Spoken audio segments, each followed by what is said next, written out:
لا تحسب أن الدين بعيد عن حب وحياة، وبهجرك للدين ستحيا تعشق ما قلبك يهوى. أو أن تفضل. بسم الله الرحمن الرحيم. First of all, Jazakumullah khair for everyone. That's people that is here. We obviously tried to do briefing earlier on before the actual training started, and we found that due to people's commitment, we couldn't get everyone to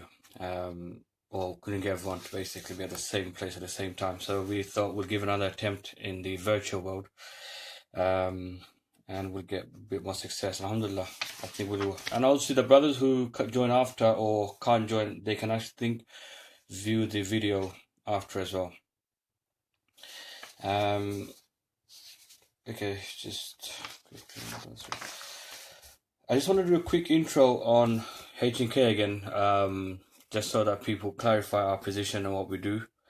Obviously, Hope and Knowledge started a few years back, and we're not a charity group, as most people might think.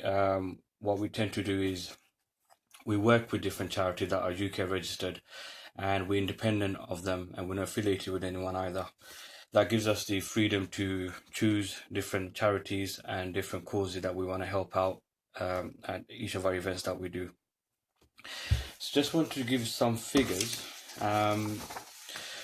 In terms of H&K, Hope and Knowledge, so H&Kcc is basically the cycling arm of Hope and Knowledge. Hope and Knowledge is a bigger umbrella group that does lectures, trekking, and other various events that they do. And H&Kcc is just a bit more specialized within the cycling world. That we have a cycling club, as well as we raise for charity events twice a year as well. So just to give you some figures of where we started off back in 2013 and where we are now. In 2013, we raised a total of 93,000. Just over 93,000. 2014, 113,000. 2015, 311,000. 2016, 146,630. So far in 2017, we have raised 105,000, taking us to a total of 770,000, which is about 230,000 short of our million mark. And alhamdulillah, we plan to hit the target of 1 million by end of 2017. Obviously, this wasn't done by us. This was done by everyone who helped us out, who took part, who donated, who volunteered. Everyone together has contributed to get to this stage of £770,000, shy of £230,000 shy of actually hitting a 1 million mark. We are a very small group. Alhamdulillah, with there's a lot of barakah in what we do, hence these figures, they speak themselves. Okay. In terms of our ride, obviously this year we do London to Hastings. We do 2 rides for charity events a year, our regional ride and our international ride. So last year we did London to Oxford, previous year Cambridge to London night ride. And last year the one we do in October time, half term, we do our 3 cities in Europe, when we cover 4 cities across Europe in 3 days. Okay, so these figures are done. Again, I know we're short of time. I'll try to keep it within half an hour as well. Just want to quick brief about the charity. This year we're teamed up with Muslim Charity, and they themselves are actually like us, a small company organization that started not so long ago, and we're working with them to help build an health and education center in one of the most poorest region in Bangladesh. We have a target of £30,000, and that's what you've committed to. It is an ambitious one, but in the past we have basically done Sadaqah Jariyah projects, which I'll actually quickly give you stuff that we did just to show you things. So in the past we've raised money for school bus, water plant, which was for last year in London to Oxford in Palestine. Water wells. We built part orphanages in India. We provided scholarships to scholars, emergency relief in Palestine, Iraq, and again Palestine. So this year we want to do something for Bangladesh, and inshallah we need everyone to push their donors and get to this. So far, I think we have reached £14,000, which is a target of £30,000. Okay, so that's charity's done now. Before I go into the itinerary and the whole event, I just want to say this, in the form that everyone filled out, there was a section for emergency contact details. I know a lot of people tend to just put some random numbers in there just to complete the form. It is actually quite important for our events that we do, purely because if something does happen, God forbid, we can at least contact your next of kin. So if you're not very comfortable with maybe giving a female member of your family, at least give a male, a brother, or even a friend that has contact with your family. So that way, if something happens, they can at least contact your family and let them know of any situation. In terms of, for London to Hastings this year, the support, we have approximately 10 volunteers that's going to be helping out. We'll have one minibus, one 7-seater, 3 vans, and a coach to return for the return leg. I'll go into the roles that they're going to be playing, the support, later on when I talk about it. Just want to talk about the essentials that people need to carry on the day as well. For example, you need 2 inner tubes, tire levers, puncture repair kit, mini pump, water bottle, and a holder to put the water bottle. Bars, energy bars and gels that you can literally slip into your back pocket and they can carry. Helmet, it is a must that you need to have. Possibly gloves and appropriate clothes. I say appropriate clothes, obviously it's weather dependent, living in this country, so more closer to the time. For example, if it's raining, you need to have a water jacket and whatnot. So 1 second.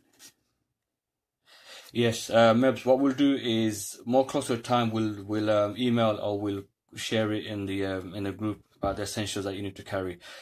This is just me going through it now, and also I think in our welcome pack should state it, but definitely I'll more closer to time I'll make a list and we'll post it either in the WhatsApp group or we'll send an email out.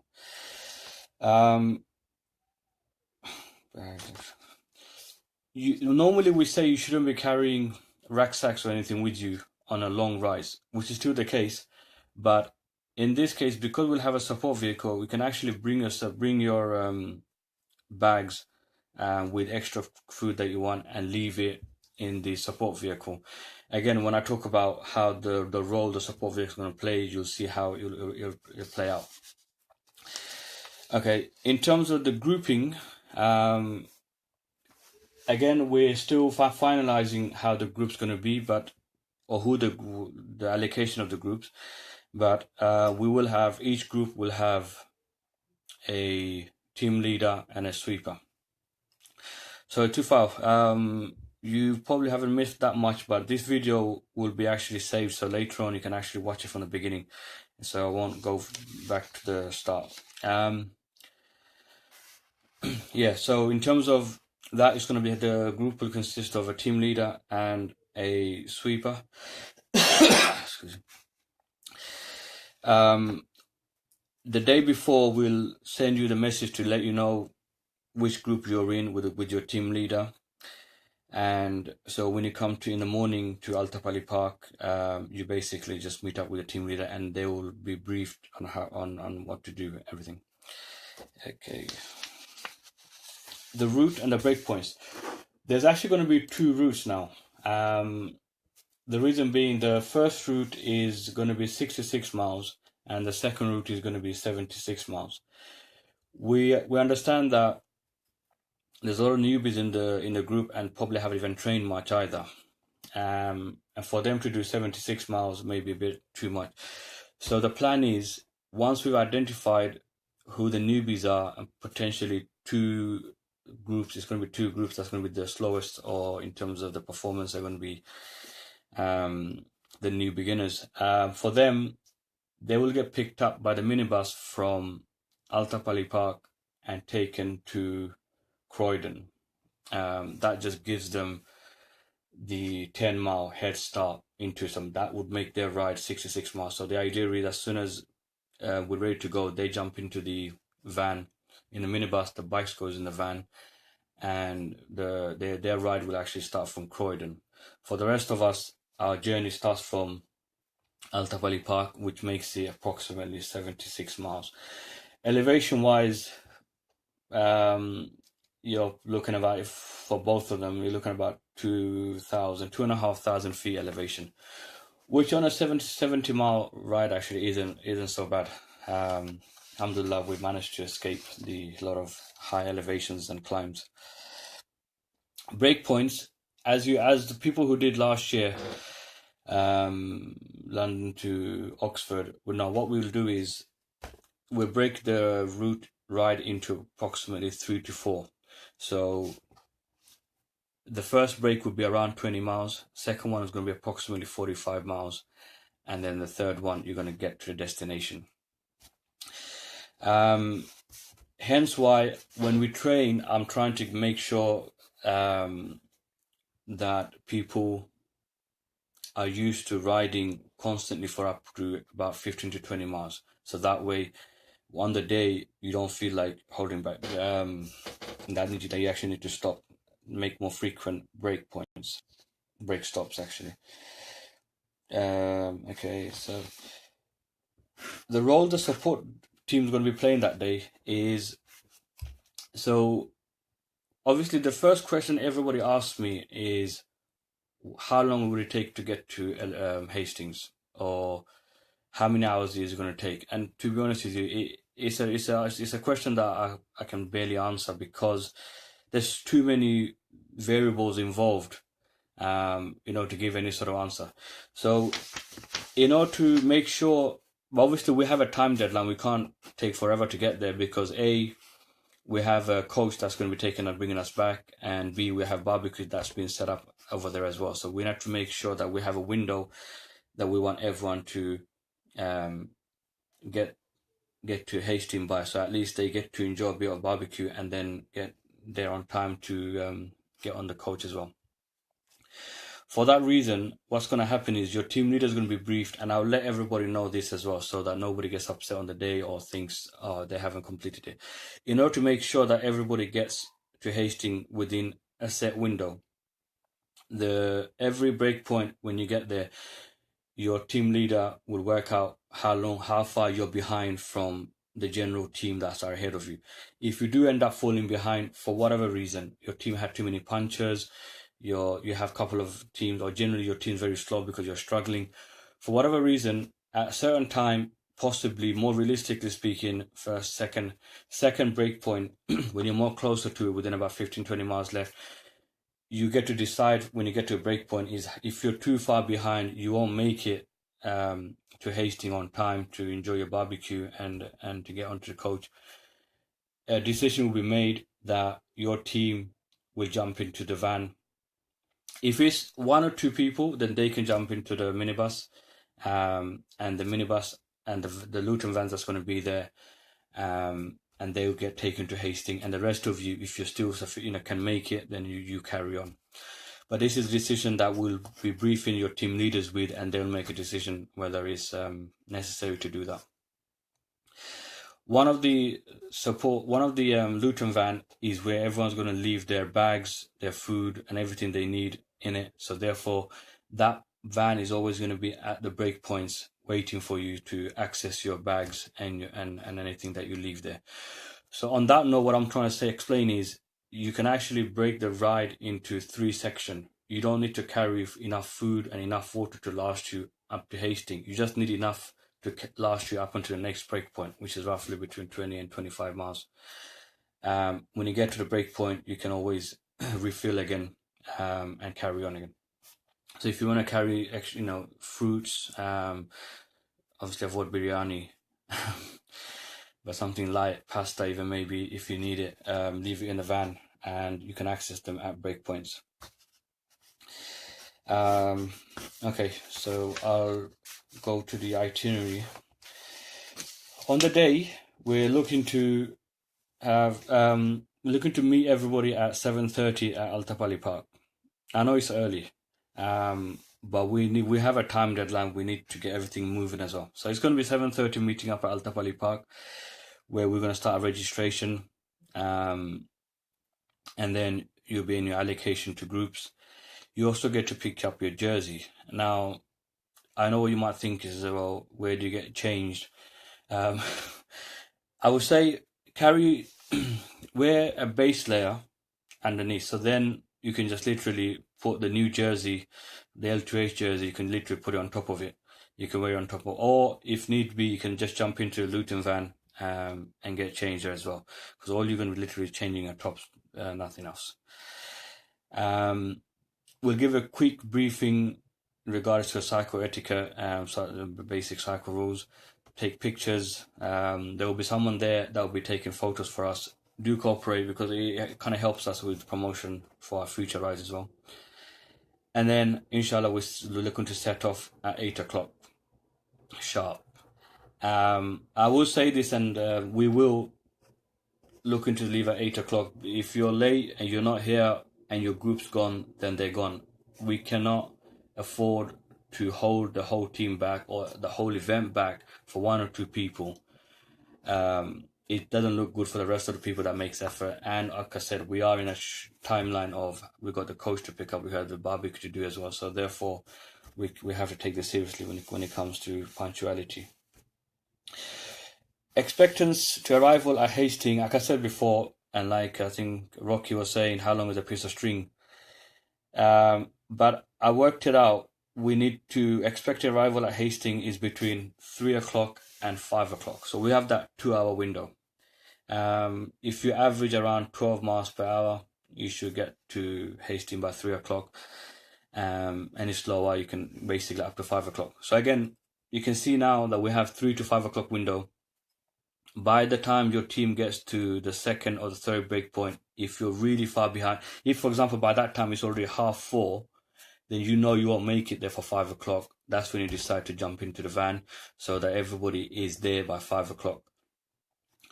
The coach will arrive at Hastings at 6:30. So therefore, hence why we need all the barbecue done. Everybody has everything done by 6:30 to jump into the coach.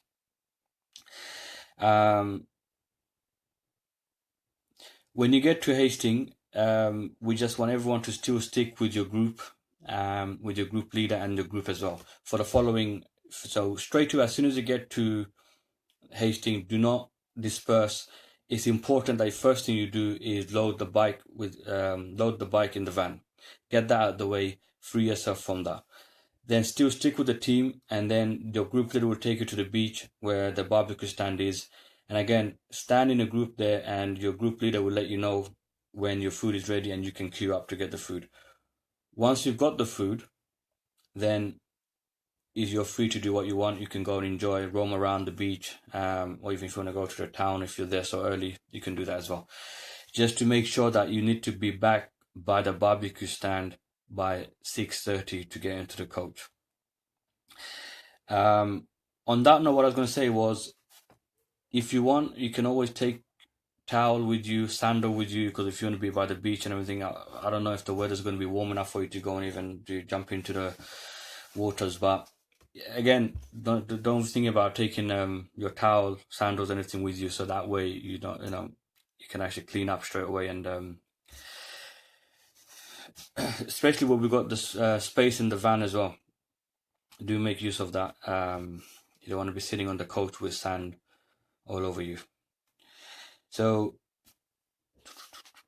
okay, that's for 6:30, and then we expect to basically the coach and the van is going to bring us back to Altapalli Park, which is again approximately 8:30.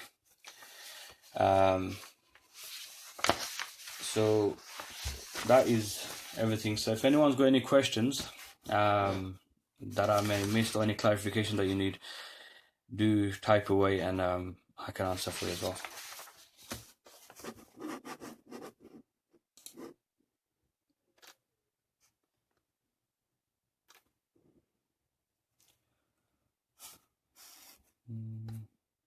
Am I missing it?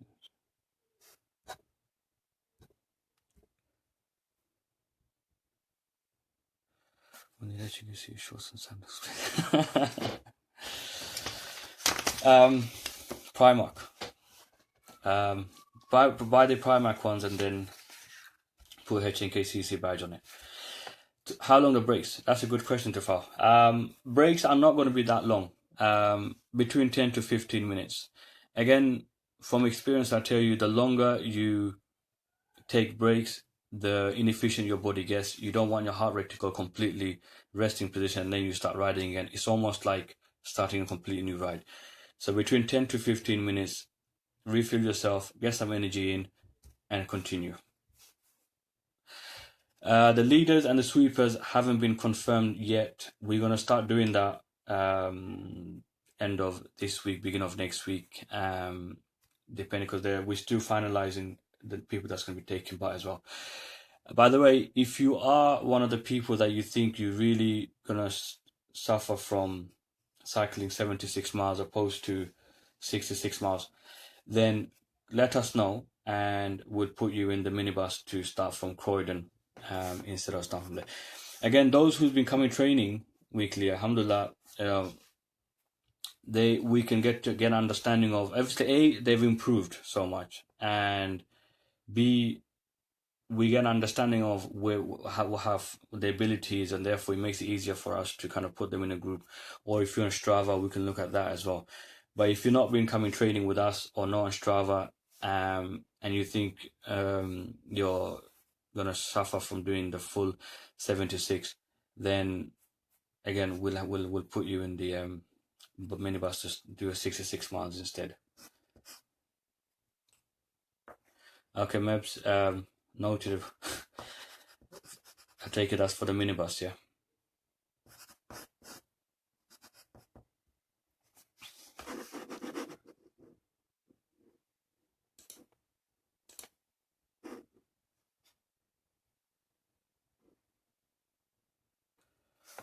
Any more questions? Okay. I just want to obviously let you know that in terms of our training, we have the training this week that's going to Farm Shop, and then the following week one is London to Southend. I'll urge everyone, you know what, make an effort to come to that one. It's not just a training, it's actually quite a ride by itself, and you'll really enjoy the ride. Again, it's almost like a semi-little short riding. So we're going to get to Southend, sit by the seafront, and you can actually enjoy your fish and chips as well. So please make an effort. It will be the last big ride before our event. The one after that is actually just a 12-miler ride. So that's what we made effort to put in rides like Luton and what's that called? Southend, to actually make people enjoyable, and they are itself it's in itself a ride and enjoyment little rides. It's not just a training, it's quite fun as well. Southend one is going to be around 45 miles. We need to, obviously 45 miles one is the last one that you're going to do, which is a maximum, and that will help to gauge an understanding of for you to do 76 miles or 66 miles, depending which one you're doing. Fundraising, brothers, again, I really, really want to reiterate this. We made a commitment. SubhanAllah, we made a commitment to help these people to build something like this. Let's please make an effort. We've raised 14,000. We're more than halfway. We've got more than halfway to go. There's a lot of brothers who haven't even set up the page yet. There's brothers who've set up the page, haven't started donating yet. Yes, we don't ask anyone. Our rides are never conditional on you reaching a particular target to take part, but we ask you to at least make an effort. You know, send a text message out, ask people. that doesn't cost you much. So make the effort, because again, when we sign up for this sort of stuff, we're actually making a commitment to help these people as well. And so what a way to do it as well. I mean, you get to ride that day, you enjoy the brotherhood, you get enjoy, and at the same time, we actually are behind building this, something like a health and a maternity center for expecting mothers, for children, for education. Subhanallah, what an amazing sadaqah jariyah to leave. Every single person that benefits from that center, you'll actually get for this. So it's something, a legacy to leave behind by riding. And again, the money is not coming from our pocket. All we're asking to do is just keep harassing your friends and family. Ask them to donate £5, £10, whatever you can do. There's brothers there that's raised £5,000, £3,000, £2,000. It's possible. We just need to be a little bit more active on that as well. Okay. On that note, I know it's 9 o'clock now, so if there's any more questions, then I'll leave you at that. Again, like I said, if you have any questions, anything, do message us or send an email, text message. You know where to find us. If you're in the group, L2H group, then put a message there and we'll be happy to answer. Other than that, take care of Jazakallah khair again for making the effort, and speak to you soon. Assalamu alaikum.